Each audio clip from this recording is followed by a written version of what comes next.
Hi everyone, my name is Raman. I'm a nephrology nurse here in Canada. So for today, we're going to talk about a mnemonic for pulmonary edema treatment known as Mad Dog.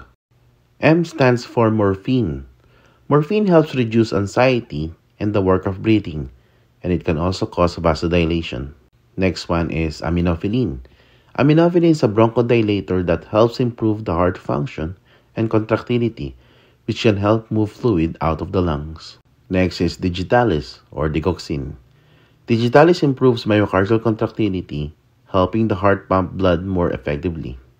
Watch out for signs and symptoms of digitalis toxicity. These symptoms are as follows: confusion, irregular pulse, loss of appetite, nausea, vomiting, and diarrhea, fast heartbeat, and as well as visual changes, including blind spots, blurred vision, changes in how color looks, or seeing spots.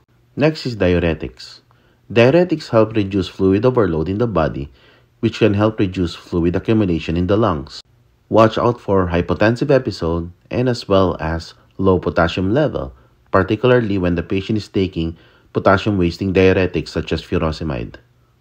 Next is oxygen. Oxygen is essential to improve oxygen saturation in the blood. And lastly, gases. Monitor blood gases such as oxygen level and carbon dioxide level.